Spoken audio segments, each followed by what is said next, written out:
Hello, ladies and gentlemen, and welcome to a presentation of the NFL Goal Line with Nick Rice and Phil Nunziata. We are here in affiliation with Spreaker.com on national sports, and for the first time, and hopefully the only time, the entire season here for the NFL, I'm going wireless here. I'm going with a backup headset, barely able to get this show going and rolling. Phil Nunziata could not make it also tonight. He has a lot to get forward to the this whole entire week as well. Just overall, things just buckling down here, but we're trying our very best to bring you everything around the National Football League.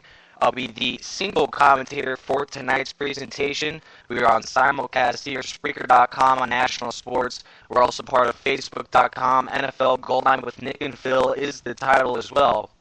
And if you guys don't like the voice, hopefully this will be the only week. We are just trying out this new microphone because just everything. We could not get the old microphone to work, and nothing is going right this week. But around the National Football League, this NFL season rolls on. Yet another week of National Football League action. A lot to get to on this presentation.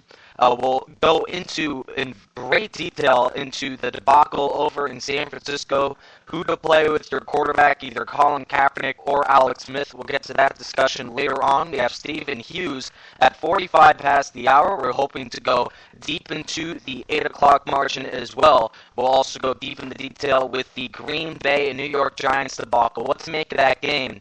Is Green Bay really not the team that we thought of? A lot of teams hyped up the Green Bay Packers as being one of the best teams in the entire NFL. But before we get going to any stories, let's wrap up with our first Monday night update of the night here on a very action-packed Monday night of football.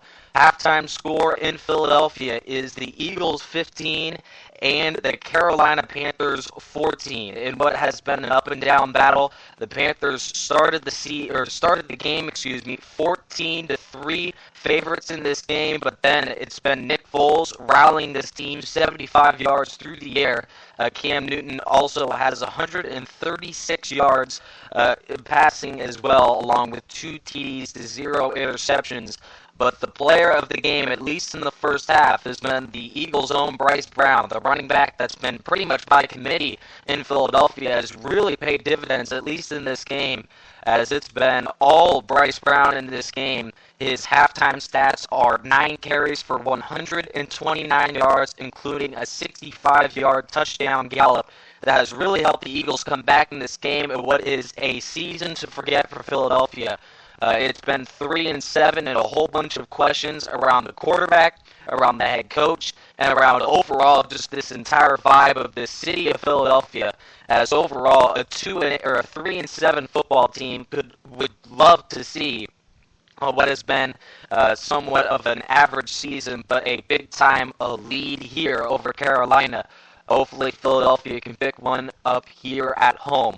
But just like we did in week number 12 of this NFL season, let's start off with the big-time Thanksgiving games. We had 3 of them, and obviously a must-see football day. Thanksgiving, you got the turkey, you got the stuffing, you got the ham, and everything of football. What else could a man ask for than Thanksgiving, food, and football? And boy, do we have some must-see action, at least during the afternoon games. It started off with Houston and Detroit.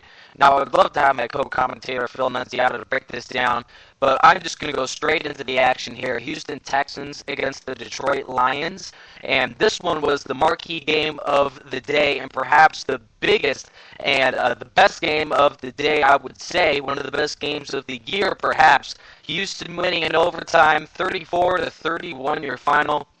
The Texans 2-0 in their last couple games in overtime, and obviously it has been a second half of the season for Houston too. Remember, they have bounced back from injuries. Matt Schaub, 29-48 for 315 and a touch. He also had a couple key interceptions, including one that really propelled the Lions later on in this game. Helped Matthew Stafford, who threw for 441, ladies and gentlemen. This offense is top 5 in the league, and no one's even reckoning them as the best in the league. They have an elite receiver, a ground and pound running game. It was Mikel LaShore and Javid Bell that really carried the load for this football team. 2 TDs on the ground, 2 TDs through the air. And if it weren't for pedestrian defense and a very poor effort down the stretch to stopping Houston, this would be a different football game. 34-31 your final, but the key for the game was that Houston was able to ground and pound down the stretch, where Houston had a lead for the majority of the game. It was able to, just down the stretch, able to keep Detroit out of the end zone, and it really came down to, in overtime, it was back and forth, a tremendous game to watch. Breaking down the dramatics here. In overtime, obviously 31 all your score there. Houston would have the ball after Detroit missed field goal and would just rally down the field, but then it led to a cough-up fumble that led to Detroit missing yet another field goal, and it came down to Houston rallying as of late, and they were able to kick the game winner after a solid drive where Schaub was seemingly hard to stop, and then they just ran the ball to get some key yardage. But for Detroit, what really spells their season, where Detroit trying to attempt the field goal midway through overtime, off the crossbar, no good, and what has been a season so close for Detroit. And hopefully next year for Lions fans, they can really address the issue defensively. This is a terrible defense, and outside of New Orleans and perhaps New England, I have not seen a more dynamic offense that really struggles to pick up the victories that it deserves. This is a top 5 offense, including a passing game that can reckon with any team in the National Football League, but their defense is absolutely atrocious. I mean, Detroit was really rolling on all cylinders. Reading off Detroit's numbers defensively, and it is flat out appalling. Bottom 10 in points allowed per game. They are galloped right up the gut. 122 yards allowed on the ground as well. And just reading off what is perhaps the most difficult schedule down the stretch for Detroit, it really causes concern for a 4-7 team already out of the playoffs, still having to face the Packers, the Falcons, and the Bears each one more time. For Detroit in a season that pretty much is down the tube at this point, I don't see any team, in worse of a position now that has so much talent.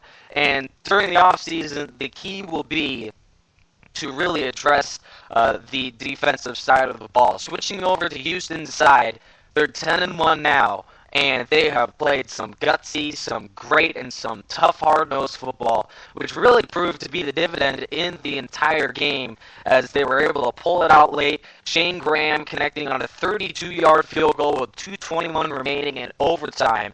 And this team is really starting to hit its stride, and in the injury front as well, they have not faced any big-time concerns, which really helps Houston's case coming down the stretch. As if you're any team in the NFL, I mean, of course, you would love to be 11-0, and you would love to be riding that hot streak where, you're the undefeated team, and you are trying to get that 16-0 record that has been oh so elusive to so many teams in the NFL. But that undefeated streak is behind them. They're 10-1, lack of an injury problem as well, and they're winning the games in all different sorts of fashions. Now, the concern with Houston in a quarterback-driven league is that they can't pass the ball like a New England can, or like perhaps an Atlanta can or a Green Bay can. But Houston seems to have the most balance in the entire NFL. It's been the key since week number 1, as they're 5th in the league in rushing the football and 10th in the league in passing the football. That reckons for a 3rd ranking in yards per game, which really helps out in their cause. But in a quarterback-driven league, I don't know if down the stretch that's really going to help this team. And there's starting to be concerns defensively, how they cannot help against the pass. They cannot pass rush with the same ability that some of the elite teams in the NFL does with their same sort of mark, 10 wins this year. Houston is just 16th in the NFL in defending the pass. That is average, and that goes with perhaps one of the best defensive rushers in the league, J.J. Watt, and one of the best, at least reckoning for that spot. One of the best defensive secondaries in the entire NFL. Now, this team is lacking lacking that sort of urgency and that sort of toughness. That might be because Brian Cushing is out for the year. But overall, this team that has starting to concern me, back-to-back weeks giving up 30 points or more. It's been a whopping 68 points given up in the last 2 weeks. My concern is that they cannot defend the pass like the elite teams in the NFL. And in a quarterback-driven league, that might hurt Houston down the stretch. Do not be surprised if Houston cannot rally and win 14 or 15 games like we already presumably have them in the AFC. And also, in the playoffs, it's a concern. They're going to get there. The Texans are fine in that front. But the problem is, in the postseason, in a quarterback-driven league, I don't have Houston making their way deep into the playoffs for this reason. They cannot defend the pass like the elite teams in the NFL. And when's the last team that has had balance? Passing the football, rushing the football, made their way to the Super Bowl. Last year, it was New England and the New York Giants. For the Patriots, they were last in the league in rushing. And for the New York Giants, they were last in defending the run. Overall, defense is not a cause for concern. Actually, it was New England that was last in defense, one of the last teams rushing the football, and the New York Giants held that spot as the last team rushing the ball. Overall, Houston might have the stats to make their way to the Super Bowl, but overall, Houston just it's not a balanced team. It's not a balanced league where you can just run the football, throw the football, and be just fine. Overall, for Houston, the concern is how are they going to match up against the elite pass offenses in the NFL? They're even at a 16th in that category, but who knows? Maybe Jacksonville, was just a fluke. Maybe Detroit really, showed some signs of weakness for Houston. We'll have to wait and see. But we'll have to wait and see what we get to next on the NFL Goal Line as well. We'll take a quick 30-second break. We have no music to get to the commercial part of our segment. So we'll be back with more NFL Goal Line following the break. Sorry Phil Nunziata could not make it, and sorry that we just overall could not get this thing going. But this is the NFL Goal Line with Nick and Phil. We're still rolling on here as we have reached the 13-minute mark here on the show. We'll be right back after a quick 30. Stay tuned. Welcome back to the NFL Goal Line with Nick and Phil. This is Nick Rice, the lone host here for the NFL Goal Line. We apologize yet again for this microphone issue and for just everything that's really gone down in the past hour or so. NFL Goal Line will be run solo. This is Nick Rice here, part of Spreaker.com's national sports radio station, and we're glad to have you here and joining us on this presentation of the NFL Goal Line. Week 12 rolls on, and it starts off with a game update between the Panthers and the Eagles. We're trying to give you everything in this Monday night battle, and nothing much to report here. Still 15-14 score, but Carolina in a season to forget as well. I've not mentioned how bad the Panthers have really played, but Cam Newton connecting with Lewis Murphy in what has been a passing game to forget for the Carolina Panthers. They're right now at the Eagles' 29-yard line, knocking on the door of what will be a game-leading score on this possession. We'll have to wait and see. 13 minutes remaining in the third quarter. We'll bring you more updates between the Philadelphia Eagles and Carolina Panthers when we have the updates to you. But right now, let's go back to the big-time games over in the NFL on Sunday and on Thursday night. Just recapping the Thursday games, and I'll get to the Redskins and Cowboys a bit later, but Houston able to defeat the Detroit Lions 34-31 your final. And now it's Monday. The Thursday games are kind of hard to really go deep into detail. It's been a few days, but the Washington Redskins, partner, they really might have just given Dallas a trip out the door, or at least a trip out of the postseason door, hypothetically. 38-31 your final, and it has been a season to forget for Dallas as well. It's just another example of how down the stretch this team cannot make the key kind of nuances that it takes to win in the NFL. The Dallas Cowboys don't play detail-oriented football, and that has hurt them this entire season in a year where, Dallas has really depended on Tony Romo more than, the Cowboys would really hope for. And defensively, this team is not as good as we have them. DeMarcus Ware is an elite pass rusher, but just reading off the statistics here, and this says it all in a sense, because even though Dallas is really still knocking on the door of the postseason, reading off the stats here, they're top 10 in the NFL in yards given up and top 10 in the NFL in yards per play offensively.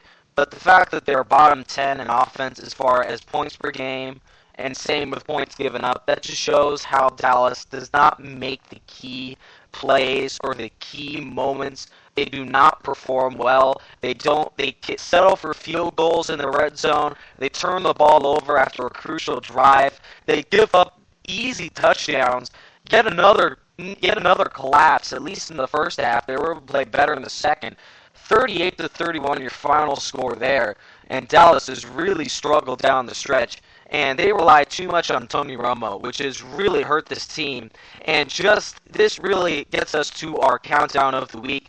We'll go real quick into this, and this really was brought up earlier today, where yet another team that really has fallen apart. I'm speaking of the of course, the Chicago Bears. They've really struggled and have really fallen apart because they don't have Jay Cutler in the lineup. It's very interesting how teams that don't have their starting quarterback in a very quarterback-driven league, they cannot play nearly as well as when they have their starter in the lineup.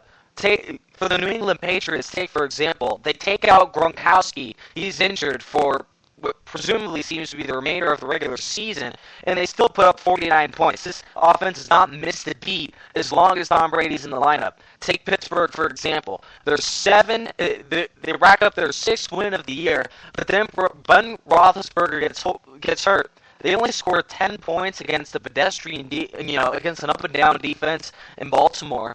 And Cleveland, who for a while now was considered one of the worst teams in the NFL, they've really come together as of late. 20-14 your final. Pittsburgh unable to beat the Steelers, or unable to beat the Browns.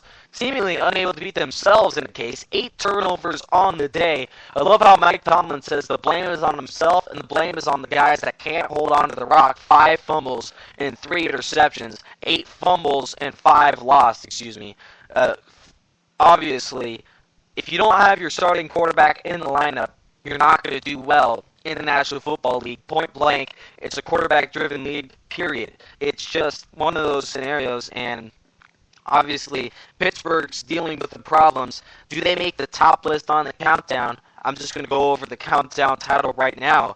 Teams that can't afford to lose their starting quarterback in the NFL. And obviously, this is a list that really could go to a lot of teams in the NFL. In a quarterback-driven league, the quarterback is the most important position. Scratch out defensive play, scratch out offensive linemen. It's all about the quarterback, ladies and gentlemen. And speaking of the top 5 teams that cannot afford to lose their quarterback, number 5, the Green Bay Packers. We'll get to that in just a little bit, where they really self-destructed because they really rely too heavily on Aaron Rodgers. And when you don't have the guys on the field, you don't have them healthy, and you don't have a defense that really is missing some key players and is also has some big-time holes, that is due to off-season action there for Green Bay. They're the number 5 team because at the quarterback position, they really struggle when they don't have their guy playing 100%. Number 4 team as well. This was one of the worst teams in the NFL, Indianapolis. They've come together as of late, and they only added, they haven't even added anyone. The guys that they've added is T.Y. Hilton and Kobe Fleener, their tight end. So overall, Indianapolis, the reason why they're so hot is only because of their quarterback, Andrew Luck. Now, saying nothing of Andrew Luck, he's one of the best rookies of all time, I would say, historically, a record year for Andrew Luck, quarterback for the Indianapolis Colts. They're number 4 on the list because if they lose Luck in big-time games, this team is not 7-3. They're perhaps 3-7 or 2-8 right now in the NFL. Number 3 team, the Chicago Bears. We saw just earlier this year, they could not pass for a lick against the San Francisco 49ers. Nothing against that defense, but they get pushed around too easily. And in that game, they just put a licking on their backup quarterback, Rick Grossman. If you don't have your starting quarterback in the lineup, just ask Chicago that missed the playoffs due to Cutler's injury last year. If you don't have your star quarterback in, you cannot win. Same scenario with Dallas, where even though the criticism is placed on Tony Romo, I completely disagree with how much criticism Tony Romo has faced because it's frankly illegitimate. This is a quarterback that has carried this football team, pathetic receiving core right now this year, extremely underachieving wideout group, including Des Bryant that can't catch in the key moments of the game. Miles Austin can't find the lineup, and outside of the opening night game, Kevin Ogletree has been completely non-existent. So for Dallas, also the running game is absolutely atrocious. Just plug and chug with, obviously DeMarco Murray can't seemingly fire in the field. He gets injured almost every week. The injury update for DeMarco Murray is that he should be able to return to the lineup. But a side note for a team that really depends heavily on Tony Romo, he passed the ball 52 times in this game, where they ended up, of course, Dallas has really also had some issues defensively. But overall, this is a team that relies way too much on Tony Romo, throwing 52 times in a loss to the Washington Redskins. They can't play defense, and they can't rush the football as well. I put them at number 2, just behind the number 1 team that can't afford to lose their starting quarterback. Just ask the Pittsburgh Steelers losing to the Browns. They could not find any sort of success in that game due to the lack of passing the football because Charlie Batch is not going to win them seemingly any games. You just hope that Roethlisberger returns to the lineup. And also, rushing the football has been atrocious for Pittsburgh. That really started to be a complementary unit to this team until Roethlisberger got hurt. That was the ground and pound, kind of plug and chug kind of mentality for this Steelers team that really has fallen apart only because, seemingly, they cannot find their quarterback back onto the field. Honorable mention on our top 5 countdown is the Washington Redskins that also, without Robert Griffin, this is a pathetic team last year that was really one of the worst with Rex Grossman, who is indeed, he's gone to the Super Bowl as well. He's an average quarterback, but the Pittsburgh Steelers and Washington Redskins last year really showed that if you don't have an elite quarterback throwing the ball, if you don't have a good gunslinger, then you're not going to be able to win games. It has proven key for the Steelers, proven the number 1 on the list, 2 Cowboys, 3 Bears, 4 Colts, and 5 the Packers. But it's been key for Carolina as well. We go quick to a game update. Carolina punching it into the end zone on a 2-yard scramble by Cam Newton. They take the lead 21-15. Philadelphia has the ball, and they are driving. It's 9:13 remaining in the third quarter. Quick NFL update on Monday Night Football. And we'll return after a quick 30-second break back to another commercial sideline update. And then we'll get you to the big-time game between the Giants and the Packers. And also, who should start in Week 13? It is Colin Kaepernick and Alex Smith battling for that number 1 spot. Harbaugh will make the decision in the next few days. What quarterback deserves the starting spot next weekend? And it might surprise you. Stay tuned. Welcome back to the NFL Goal Line on Spreaker.com. Excuse me, we got to get it right here on National Sports Radio Station. Here, this is Nick Rice. We have no Phil Nunziata again for today, and obviously a recap. We're trying to get everything around the National Football League, bring you all the recaps here, and nothing bigger than the city by the bay. This is the new Meadowlands Stadium that really, that really hosted what was a season-determining game for the NFC, apparently, where obviously the Packers are believing this is just a one-game blip. This is a season that has really fallen apart, though, for the Green Bay Packers, because in this game, and pretty much in this season, sorry for the background noise here, but in this season, the Green Bay Packers have shown that they rely too heavily on a guy by the name of Aaron Rodgers.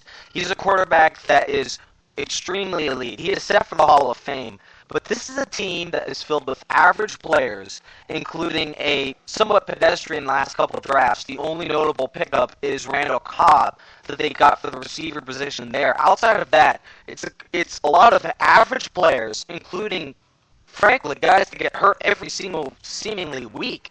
Around Green Bay, including just going through the injury report right now. Obviously, it's really tough for Green Bay to win, but they don't have the starters in place. Brian Bulaga might be on injured reserve. That's part of the offensive line that has really struggled. They've given up 37 sacks this year, tied for the most in the NFL, behind only the Arizona Cardinals. They have one of the worst rushing games in the NFL as well. Their defense cannot stop the lead offenses, especially in the passing game. They give up 242 yards a game, which is really average for a defense that was considered one of the best in the NFL this year, with Clay Matthews rushing the passer. They've also given up a century mark in rushing every single week, 23rd in the NFL in that category. They've won the games that mattered, including the divisional matchups, but they're not winning against the teams that really are able to throw the football and also run it up inside.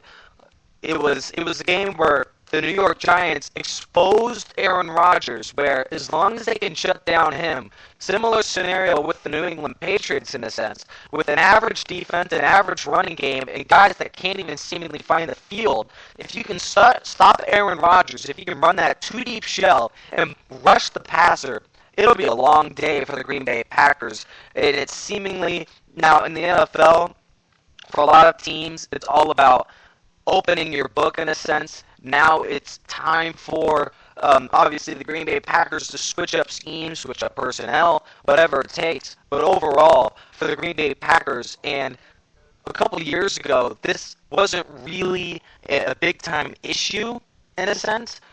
But this year, it's really come into its own here, because when the Packers won the Super Bowl, they were still one of the worst rushing teams in the NFL. They have not gotten that fixed at all. It's been run back by committee the entire year, including the past couple years, as their leading rusher is Alex Green, who was a low-round draft pick for the Green Bay Packers, and only in his second year, Alex Green has taken the starting lineup, and it's just been a plug-and-chug type of year. They added Cedric Benson in what was supposed to be a running back that was going to carry this team. They said he was fumble-prone, and seemingly too many fumbles for this team to match, or a team to trust him, 3.5 a carry is not going to get it done. 3.1 for Alex Green as well. Overall, it's just a team that can't find its niche of passing the football, or running the football, and also defensively, one of the worst in the entire NFL. Obviously, the Green Bay Packers have a lot of work to do if they're going to make their way back to the promised land. They're 7-4 now, following a really disheartening loss last year, 15-1, then losing to the Giants. It just seems that they can't play well against a team like the Giants, a team that can play good running the football, can throw the football well, and play solid defense. We have Stephen Hughes in 15 minutes to bring on everything about the Monday night matchup, also with the Colin Kaepernick and Alex Smith debate. We'll also get around everything around the National Football League, including, obviously, some big-time games that came down to the wire here. This game was not down to the wire. Packers losing 38-10 over the Giants. Moving forward, for a team like the Green Bay Packers that still is able to pass the football with success. Now, again, this is not a top 10 passing offense, believe it or not. This is a team that does struggle to throw the football, I would say a lot because of this inability to run the football. Reading off the remaining schedule, they're home against the Minnesota Vikings. That perhaps is a win for them at Lambeau. Also another big-time matchup, back-to-back divisional games. Actually, a run of about 3 games, where they face off against the Detroit Lions. That one should be another win for the hometown team, barring some sort of a collapse for this organization. And then you're on the road, Soldier Field, to take on the Bears, another team that has really struggled to find balance. And Balance seemingly has not won at least the last couple Super Bowls, but balance is what's going to get you there. And balance is not what these teams have, especially for Chicago's front, not even having a quarterback. And then for the Packers, they face the Titans and the Vikings to close it out. They're on top of the NFC divisional race, or a wild card race now at a 7-4 mark, one game in front of the Seahawks. So as long as they win, and as long as they win the games that matter, they should be able to make the postseason. But the concern is down the stretch for a team that has not been able to keep their guys on the field and has also been unable to contend against elite rushing offenses and teams that can have that balance as well. I'm concerned about Green Bay, a team that has really it was apparent since the opening weekend where they lost the Niners. It just seems that this team is not balanced. They'll have a couple big-time wins where they look to be a great team. But overall, this is a team that relies too heavily on Aaron Rodgers. And I also put that team in the top 5 of guys that cannot afford to lose their starting quarterback. Because this is the Indianapolis Colts with Peyton Manning in a sense last year, where they had some great pass rushers, but could not play solid week in and week out defense, and could also not rush the football like the elite teams in the NFL. And their wide receiving core is up for question. Outside of Jordy Nelson, it's been Greg Jennings that's hurt. It's been obviously Donald Driver's departure. Randall Cobb is up and down, but you would expect that out of a second-year player. And that's all you have for the top receiving threats in this Packers lineup, as it's been also a Jermichael Finley season that has really not gone up to par between his last couple of years, where he posted up double-digit touchdowns and 1,000 yards receiving seasons as well. Overall for Green Bay, on paper, they're 7-4 with great players, but when you really look into this team, like a lot of NFL teams do when they play the Packers, this is a team with a bunch of decent players that can barely stay on the field and an elite quarterback. That's about it. And when you really break it down, all you have to do is keep Rodgers on the sideline and play sound defense. All you have to do in order to beat this team. And Green Bay at 7-4 will make the playoffs, but really have to change my mind. Play solid football down the stretch for me to think anything other than Green Bay being another one-and-done team, including with their lack of consistency, giving Rodgers the breaks that he needs, and giving Rodgers the rushing game and the defense that he will need down the stretch. He cannot throw the ball 50 times seemingly every single week, as he's on pace to throw for over 500 times this year. That's 40 passes a game. You don't see that out of a team that really plays well at a 7-4 mark. So for Green Bay, similar concerns for a team that, we'll go real quick into this, for a team like the New Orleans Saints. Now, they were unable to beat the San Francisco 49ers. We'll get into that quarterback discussion later on in the broadcast. Stay tuned. But for the New Orleans Saints, they don't have the same comfort as being a game up in the wild card chase. In fact, they're a game back in that ever important wild card mark at 5-6. This team has really rallied following an 0-4 start, and they seemingly have to win out to have a chance. But for Drew Brees, this has been a year, an up and down season for this quarterback, and he has carried the football team like any other. This has been a second half New Orleans Saints team, overall a team effort where they've played sound offensively. They're able to run the football with authority. And they've been an explosive team offensively as well that can play sound defense, not the kind of sound that you would expect out of a Giants team, but turns the football over, which is key for this team. But in this game against the Niners, this was the first sign where a team like San Francisco that is able to force turnovers got 2 pick sixes on a guy like Drew Brees, and in a gunsling kind of battle, it was Kaepernick against Brees. It frankly was Kaepernick who won that game, and it was Drew Brees down the stretch that was unable to make the key plays that he needed to make in order for the New Orleans Saints to win. 26 of 41 for 267 and 3 TDs. Sounds pretty nice for a quarterback in a home debut against the Saints, or against the Niners.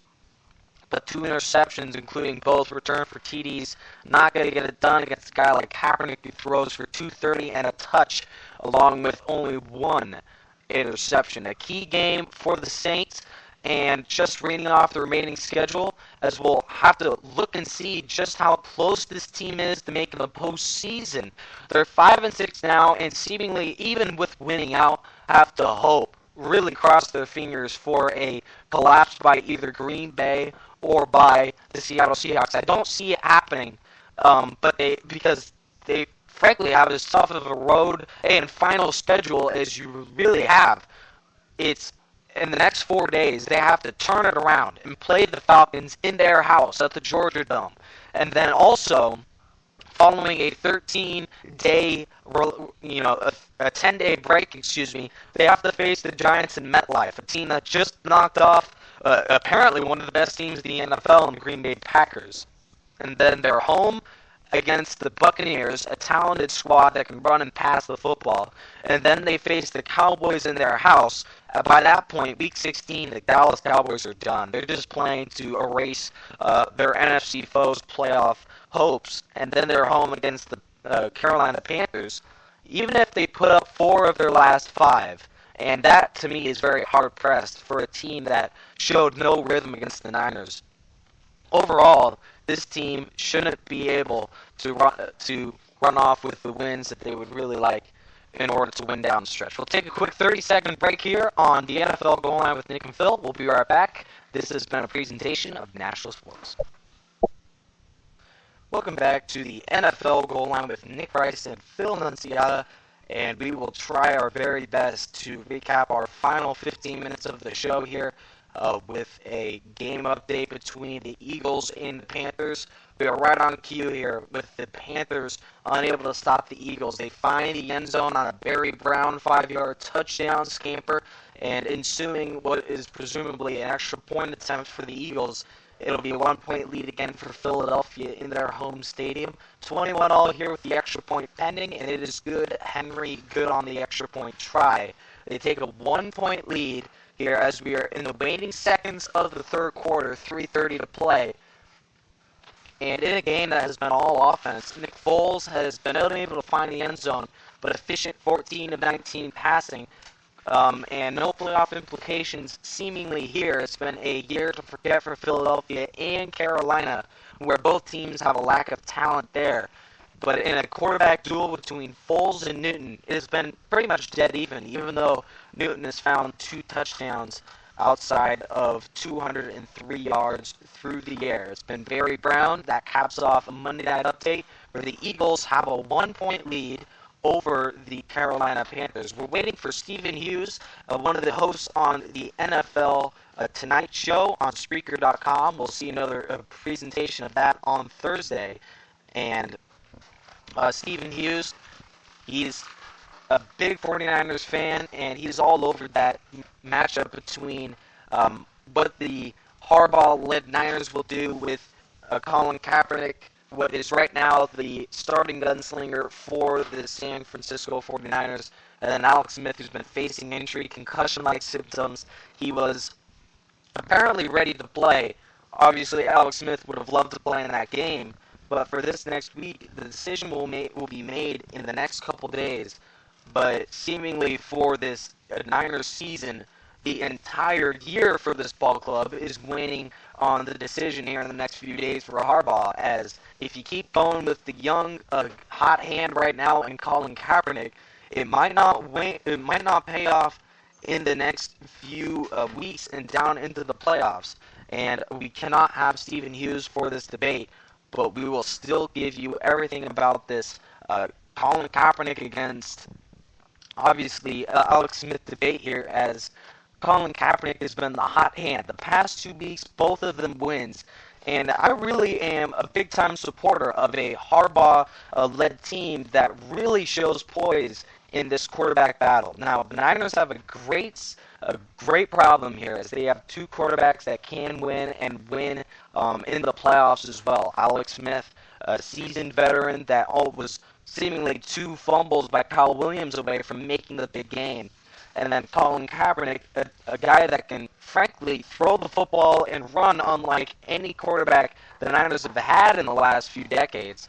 Overall, for the Niners, for Harbaugh, it's seemingly a problem where if you don't go with Colin Kaepernick, the guy that has really played and played well right now, you're going with the guy in Alex Smith that even though guys say, hey, he went to the NFC Championship game just last year, this has been a quarterback that for 5 years could barely find the field. He was benched for John Skelton in 2008. In 2009, he could barely find the field. He was injured in 2010. Harbaugh was able to turn this man's season around, but was considered a first-round bust. Alex Smith was. He was almost benched in the 2011 campaign, was able to turn it around, and was able to bring this team within one game of the Super Bowl. But overall, this is a quarterback that's aging, age 28. He's found his prime, and he's found what has been a very inconsistent touchdown to interception rate this year, and has also not been able to win the big games where the team needs him to win. He's played a lot of conservative football, not been able to beat the good teams. Running down the schedule here, they were unable to offensively shoot it out with the Giants. They were blown out in that game. They couldn't make the offensive plays to beat the Rams. In fact, it was Colin Kaepernick that had to carry that team to at least a tie in that matchup. And then Alex Smith could not also defeat the Minnesota Vikings. He was pushed around all over the field. The offensive line is set. The running game is top 10 in the league. The defense is top 10 in the league. I'm going to go with the guy with the hot hand that has really played good right now. And also, let's not fail to mention, Alex Smith was the Achilles heel in that NFC Championship game as the Niners offensively 1 for 13 on third down. And everyone wants to marvel Alex Smith winning that New Orleans game, notably in the divisional round. He was able to rally the troops down the stretch. That was a defensive game where they created a lot of turnovers, and the Saints absolutely pedestrian last year defensively, and this year, as a matter of fact. He was able to make a few plays down the stretch in a first half that was really to forget for Alex Smith also, in a game that he only had a couple plays in the fourth quarter. Alex Smith has had a great completion rate, but has not been able to make the big-time plays that you would want from your star quarterback. I'm going with Colin Kaepernick, a second-year man that can throw the football like the players of Andrew Luck and Robert Griffin, and can also run the football like those guys in a seemingly new era of quarterback where is with these fast pass rushers that are just getting quicker off the line and quicker to the quarterback. You need a guy that can scramble, move his feet, get out of the pocket. Colin Kaepernick can do that, and frankly, Alex Smith cannot do that, as he is able to scramble and make plays on his feet, but not to the likes of Colin Kaepernick that also, he's 6'6", 240. He's just a guy that I would love to have quarterback in my team. And if I'm facing the Niners, I want to go against a guy that can barely find the field. He's in his prime, and in this prime, he's nowhere near as good as Colin Kaepernick.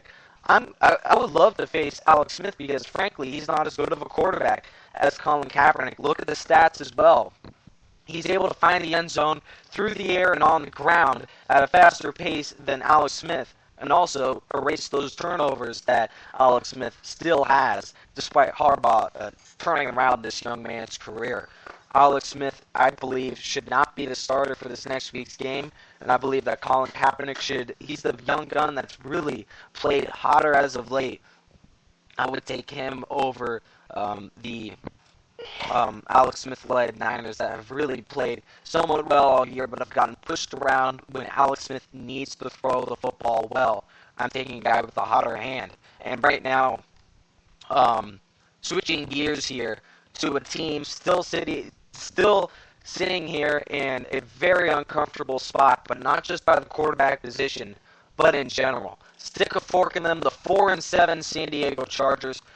I've been a diehard fan of them since the glory days of Marty Schottenheimer, 2006. They let go of a 14-2 head coach. They bring in a guy, North Turner, the heir apparent to Marty, that despite a divisional game loss to the Patriots in overtime, this was one of the best teams in the NFL. Powerful ball club, 10 Pro Bowlers. They brought back a young quarterback that was supposed to rally this team to a Super Bowl, but 14-2, A.J. Smith in his big-time ego did not want it, did not want Marty having another year. He fired the head coach that brought his team to a 14-2 mark, the best mark in entire San Diego history.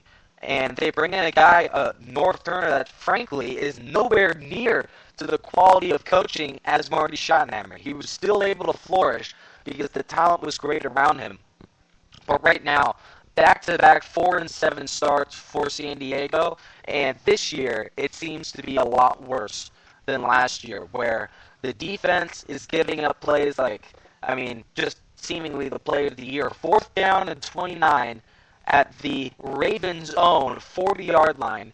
They complete a pass to Ray Rice that was pretty much at the line of scrimmage, and then Ray Rice able to shimmy would-be defenders, veers to the left side after 3 missed tackles by the Chargers, still battles for that first down, and the Chargers seemingly did not want to make the tackle, and he fights forward, lunging for the first down. He might have appeared a yard short, but in a season that the Chargers really did not, it really has fallen apart. Who really cares if Ray Rice did get that first down?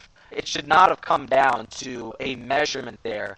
And what has went wrong with the Chargers this year is seemingly what has happened the past few years for San Diego. It has been a disaster where they put a lot of money in a left tackle that was supposed to save this team in Jared Gaither. They spent $9 million on a guy that's practically helped out this team nothing. He's placed on the injured reserve.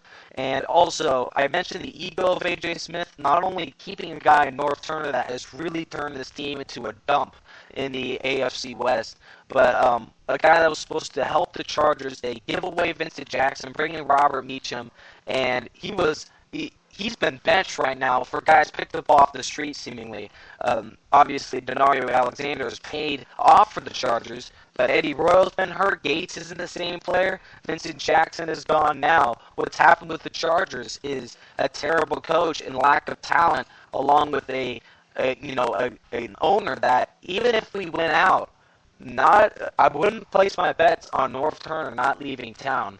North Turner's really ruined this team. That after the game, I'm really not a big time fan of a guy that after the game is supportive of his players, where he says that we made so many great plays, just couldn't make the one play that counted. The one play meaning the 4th down and 29 conversion to Ray Rice. It's just been a year to forget for the North Turner-led San Diego Chargers, and seemingly a decade to forget, as it's been 6 tough years for the San Diego Chargers where we just lose these stupid games down the stretch. San Diego's in trouble now, and they will perhaps, barring a second-half miracle by this team, they'll be moving on with another quarterback and another coach and perhaps another owner, a move that San Diego should have made 1 year earlier. North Turner has really been a flop in the NFL. We're trying to wrap up here on the NFL Goal Line. Phil Nunziata could not make it here, but Nick Rice bringing you everything to make with the NFL. Quick 30-second break, and then more Week 12 recaps as we wrap up on the NFL Goal Line. Quick 30, we'll be back. Stay tuned. Welcome back to the NFL Goal Line with Nick and Phil. This is Nick Rice, the lone commentator here on the national sports radio station on Spreaker.com. We are recapping everything with the NFL in week number 12, and the big-time marquee matchup between the Falcons and the Buccaneers really came down to the wire, but it was not the key plays that Atlanta made, but it was the key plays that Tampa Bay did not make. They were gutting it out, and they managed to take the lead before Atlanta pounded it in to make it a 1-point game. Atlanta up 24-23 with 3 minutes remaining in the game. And the key play for Tampa Bay in this game was where the Buccaneers were unable to get the yardage needed to move them into comparable field goal range. And with 3.5 minutes remaining, they attempted a 56-yard field goal. And obviously, Connor Barth does not have the power or the leg accuracy to convert from that distance. Connor Barth is no good, giving Atlanta a short field. They were able to make it a 3-and-out and a punt. And if Tampa Bay just ran a squid kick where they pin Atlanta inside the 10, this presumably would be a game where Tampa Bay would just have to make a couple first downs to get into field goal range. They would probably take over near midfield. Instead, they give Atlanta a short field, and they have a very short time remaining to drive down the field and throw a Hail Mary pass, desperation into the end zone that was knocked away. Falcons win 24-23. Tip my hats off to a team that's now 10-1 and on their way to the postseason, now looking for first-round playoff bye clinchings here as we're rounding towards the last part of the year. But so far for Atlanta, they've really snuck out with some big-time defensive games where they have given up a lot of yards through the air and on the ground, which concerns me going into the postseason. They rank in the bottom half overall defensively. For a team that's 10-1, everyone wants to praise this ball club that really cannot stop the run. They're bottom 10 in that category.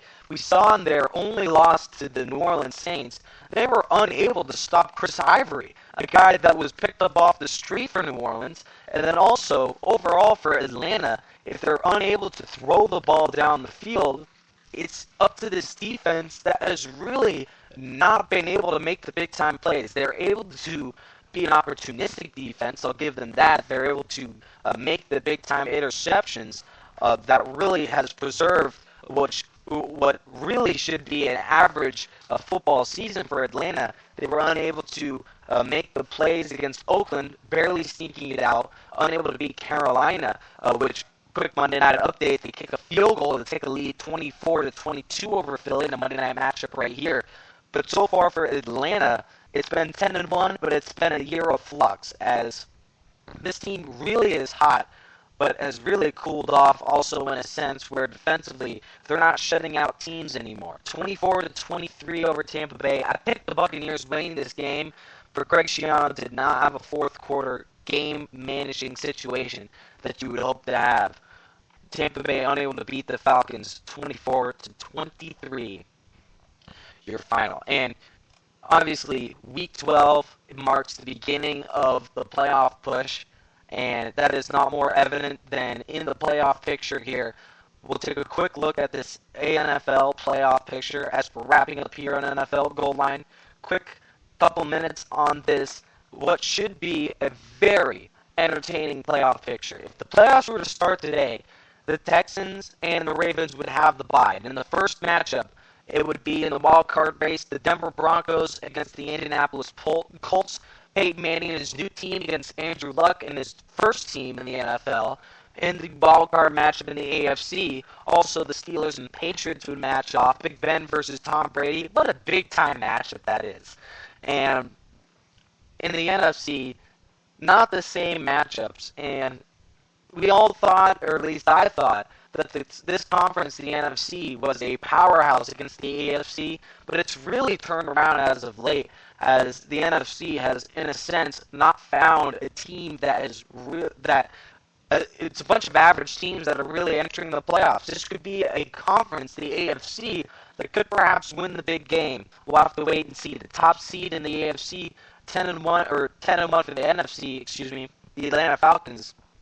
They're not what their record says they are. They're winning close games against bad teams at home. They have a first-round bye, however, against the Niners, who have a second seed at this point. They're one game in front of the number 3 Bears.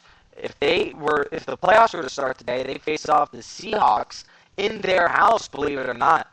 And then it would be the Green Bay Packers and New York Giants, a rematch of just the debacle last night, where the Giants put up 38 points against them. That'll be a very interesting matchup as well. But in the NFC, the quarterbacks that might play and that might perhaps make it to the conference championship game or the Super Bowl, presumably, Russell Wilson for the Seahawks, the number 6 seed, and the Niners' very own Alex Smith or Colin Kaepernick, the number 2 seed right there. If the playoffs were to start today, however, the Bengals, Buccaneers, and the Vikings would be jousted, both 6-5, all 3 of them. And they right now don't have the tiebreakers to make their way into the postseason. NFL Goal Line is wrapping up here on affiliation with National Sports Radio Station on Spreaker.com. Thank you guys for joining us. Stephen Hughes could not make the broadcast. Phil Nunziata had plans for tonight as well. Nick Rice, hopefully in his lone time, being the solo commentator here on NFL Goal Line with Nick and Phil. We always hope for a very interactive show. Our call-in number, didn't get it to it throughout this entire show, but it's 951-515-4552. Thank you guys for at least listening to this show. We appreciate all the fan feedback as well. We hope to get you guys involved on Facebook as well. We'll get to our lone Facebook text question of the night, and it was from Robert Dieters, who asked, was it a smart decision for John Harbaugh and this Ravens squad to go for it on 4th and 29?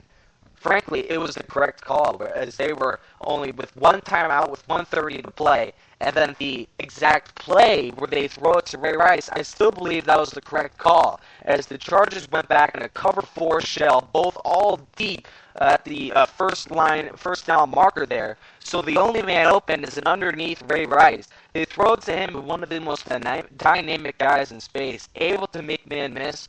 But overall, how to criticize a team that on 4th and 29, perhaps the only play in the playbook is to throw it deep and have an underneath man, Ray Rice, make some plays. So I believe in the Harbaugh decision there, and I believe that Flacco made the correct call throwing the dump-off pass and able to make some space off of that. And our Facebook question of the night, and obviously we said that we wouldn't be here on NFL Goal Line, able to get it done here, but obviously, we've had a lot of questions and a lot of big-time discussion about the best player to never win a Super Bowl, and we've had some really interesting answers as well. Just a few of them real quick. Brian Dawkins, Bruce Smith, Tony Gonzalez, LaDainian Tomlinson, Deacon Jones, Barry Sanders, all tremendous answers. We'll give you the Facebook question of the week following this broadcast here. Thank you guys for listening to the NFL Goal Line with Nick Rice and Phil Nunziata. Recapping the scores real quick. Outside of the Thanksgiving games, Bears beat the Vikings 28-10. Bengals over the Raiders at a 24-point sweep. The Browns upset the Steelers by a 6-point margin, including a 7-point game. Colts over the Bills. And the Jaguars able to upset the Titans as well. Broncos in their low-scoring match defeat the Chiefs 17-9. Dolphins sneak out against the Seahawks. Buccaneers losers against the Falcons. Overtime game. Ravens over the Chargers. The St. Louis Rams hot defeat the Cardinals 31-17, who have lost 7 straight. Niners 10-point clip over the Saints. The Giants 38-10 over the Packers, and the Carolina Panthers currently leading over the Eagles with 10 minutes remaining in that game. 24-23 or 22 your score there. 2-point margin of lead right now for the Carolina Panthers with 9:50 remaining in the game. Nick Foles so far leading what presumably seems to be a scoring drive here as they are in Carolina territory at the Panther 45-yard line. That'll do it for the NFL Goal Line with Nick Rice, and hopefully we'll have Phil Nunziata back next week, including obviously our normal microphone and our normal set here on the NFL Goal Line, and what should be a very exciting Week 13 of action on the NFL Goal Line and in the National Football League in general. Starts off with the Falcons Thursday night game against the New Orleans Saints. Stay tuned and watch the Saints perhaps offensively contend with the Falcons. I believe that they don't have a great defense. We'll see you guys next time. Thank you guys for listening. NFL Goal Line with Nick and Phil.